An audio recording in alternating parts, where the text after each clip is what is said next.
ഇന്ന് ഞാനിവിടെ ഉണ്ടാക്കിയിരിക്കുന്നത് നല്ല ഹെൽത്തി ആയിട്ടുള്ളൊരു തോരൻ റെസിപ്പിയാണ്. വേറൊന്നുമല്ല, നമ്മുടെ പപ്പായ വെച്ചിട്ടുള്ളൊരു അടിപൊളി തോരനാണ്. പപ്പായയുടെ കൂടെ തന്നെ അതിനെക്കാട്ടിലും ഹെൽത്തി ആയിട്ടുള്ള വേറൊരു ഐറ്റം കൂടെ ഞാൻ ചേർത്തിട്ടുണ്ട്. അപ്പോൾ നമുക്ക് ഈ ഒരു ഹെൽത്തി തോരൻ എങ്ങനെയാണ് ഉണ്ടാക്കുന്നതെന്ന് നോക്കിയിട്ട് വരാം.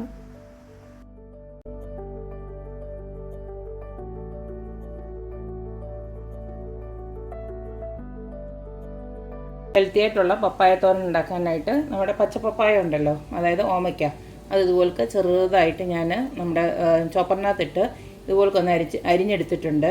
ഇനി ഇതിലേക്ക് ഞാൻ ഒന്നും കൂടെ ഹെൽത്തി ആക്കാൻ വേണ്ടിയിട്ട് ഇതുപോലൊക്കെ മുതിര ഇതുപോലൊക്കെ ഒന്ന് വേവിച്ച് വെച്ചിട്ടുണ്ട്. കുറച്ച് ഉപ്പിട്ടിട്ട് ഒന്ന് വേവിച്ച് വെച്ചിരിക്കുകയാണ്.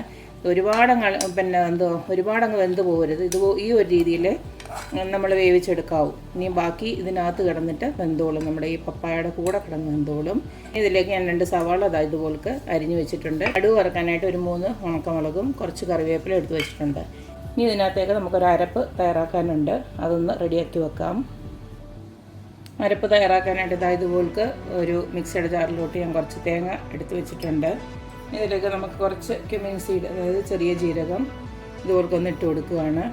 ഇനി അടുത്തതിലേക്ക് ഇട്ട് കൊടുക്കുന്നത് വെളുത്തുള്ളിയാണ്. വെളുത്തുള്ളിയുടെ അളവ് നിങ്ങളുടെ ഇഷ്ടത്തിന് എടുക്കാം. ഞാനിപ്പോൾ ഇച്ചിരി ഏറെ ഇടുന്നുണ്ട്, 5-6 അല്ലി ഇടുന്നുണ്ട്.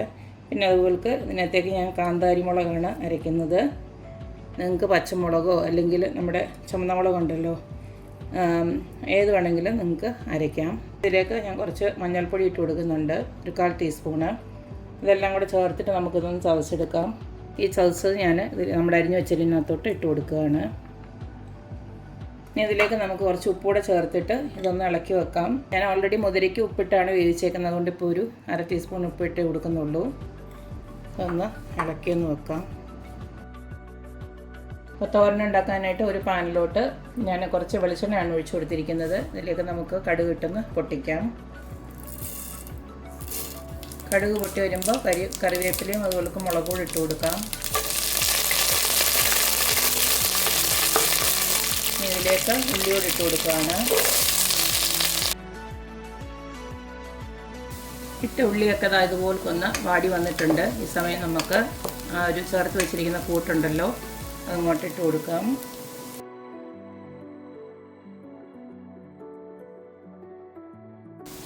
ഇതിനോടൊപ്പം തന്നെ ആ മുതിരയോടെ ഇട്ട് കൊടുക്കുകയാണ്. ഞാൻ പറഞ്ഞല്ലോ, അത് അധികം വെന്ത് കുഴഞ്ഞു പോയിട്ടില്ല, ആവശ്യത്തിനുള്ളൊരു വേവേ ആയിട്ടുള്ളൂ.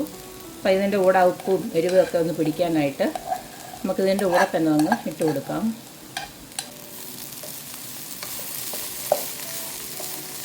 നിങ്ങളുടെ കയ്യിൽ മുതിര ഇല്ലെങ്കിൽ വൻപയറുണ്ടല്ലോ, അതിട്ടാണെങ്കിലും തോരൻ വെക്കാം. വൻപയറോ ചെറുപയറോ ഏതിട്ടാണെങ്കിലും തോരൻ വെച്ചാലും ഈ ഒരു പപ്പായയുടെ തോരൻ നല്ല ടേസ്റ്റാണ്.